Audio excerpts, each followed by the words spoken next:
Pengingkaran terhadap kemungkaran. Tidak bergabung dengan pelaku kemungkaran. Saudaraku, kita dilarang untuk membiarkan kemungkaran terjadi di tengah masyarakat. Padahal sebenarnya kita bisa mengingatkannya. Nabi Shallallahu Alaihi Wasallam mewajibkan kita untuk mengingkari kemungkaran yang ada di hadapan kita. Baik dengan tangan, lisan, atau minimal hatinya membenci. Dalam hadits dari Abu Sa'id Al-Khudri radhiyallahu anhu, Nabi Shallallahu Alaihi Wasallam bersabda, "Siapa yang melihat kemungkaran hendaklah meluruskannya dengan tangannya. Maka jika tidak sanggup hendaklah meluruskan dengan lisannya. Jika tidak sanggup hendaklah dia meluruskan dengan hatinya dan ini adalah iman yang paling lemah." Hadis riwayat Muslim 49. Bagian dari pengingkaran terhadap kemungkaran itu adalah menjauhinya dan tidak bergabung dengan para pelaku kemungkaran. Allah Azza wa Jalla mengingatkan para hambanya untuk tidak berkumpul dengan orang munafik. Sungguhnya Allah telah menurunkan kekuatan kepada kamu di dalam Al-Quran bahwa apabila kamu mendengar ayat-ayat Allah diingkari dan diperolok-olokkan oleh orang-orang kafir, maka janganlah kamu duduk beserta mereka, sehingga mereka memasuki pembicaraan yang lain. Karena sungguh jika kalian tidak menyingkir, berarti kalian serupa dengan mereka. Quran Surat An-Nisa 140. Allah Azza wa Jalla menyebutkan, orang yang ikut garis bawah nimbrung garis bawah bersama orang kafir atau orang munafik dalam melakukan kekufuran dengan, jika kalian tidak menyingkir, berarti kalian serupa dengan mereka. Al-Qurtubi mengatakan, ayat ini menunjukkan wajibnya menjauhi pelaku maksiat ketika mereka menampakkan kemungkaran. Karena orang yang tidak menjauhi kemungkaran mereka, berarti ridha dengan perbuatan mereka. Dan ridha dengan perbuatan kekufuran adalah kekufuran. Allah Azza wa Jalla menegaskan, berarti kalian seperti mereka. Sehingga semua yang duduk bersama di majelis maksiat, dan tidak mengingkarinya, maka dosa mereka sama. Tafsir Al-Qurtubi 5/418.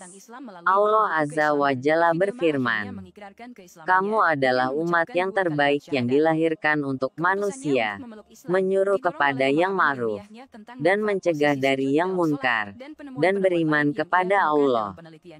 Quran Surah Ali Imran 110. Saudaraku, para salaf mengatakan bahwa amar ma'ruf nahi munkar itu wajib bagi insan. Namun wajibnya adalah fardu kifayah. Jika sebagian telah memenuhi kewajiban ini, maka yang lain gugur kewajibannya. Walaupun pahalanya akan diraih oleh orang yang mengerjakannya, begitu pula oleh orang yang asalnya mampu namun saat itu tidak bisa untuk melakukan garis bawah amar ma'ruf nahi munkar yang diwajibkan. Jika ada orang yang ingin beramar ma'ruf nahi munkar, wajib bagi yang lain untuk membantunya hingga maksudnya yang Allah dan Rasul-Nya perintahkan tercapai.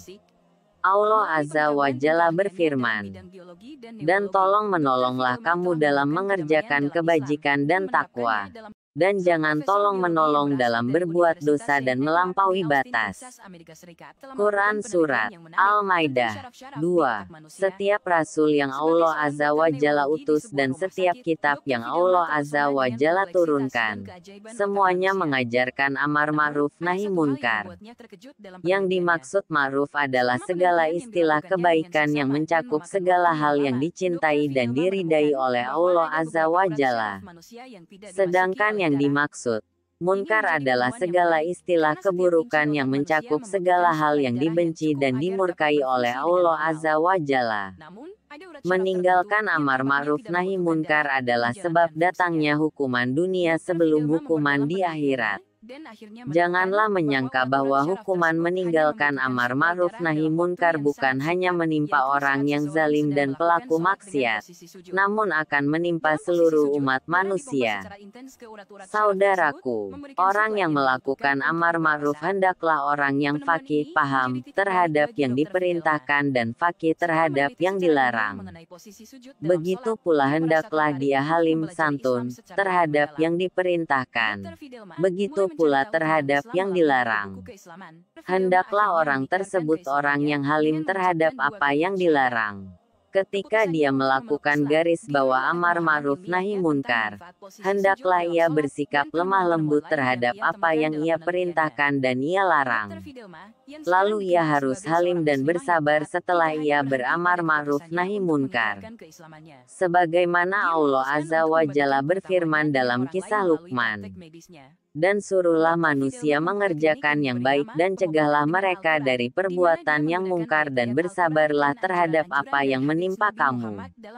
Sesungguhnya yang demikian itu termasuk hal-hal yang diwajibkan oleh Allah. Quran Surah Luqman 17. Saudaraku, melakukan amar ma'ruf itu harus dengan cara yang baik. Tidak boleh ada dampak jelek. Demikian pula melakukan nahi munkar harus dilakukan dengan baik tanpa membawa dampak keburukan. Janganlah menghilangkan kemungkaran malah dengan cara yang mungkar pula. Maka itu hanya membawa banyak kerusakan daripada mendapatkan banyak kebaikan dan kemanfaatan. Semoga Allah Azza wa Jalla mengaruniakan hidayahnya kepada kita, sehingga kita tetap istiqomah senantiasa beramar ma'ruf nahi munkar untuk meraih ridha-Nya. Amin ya Rabb. Wallahu alam bisawab.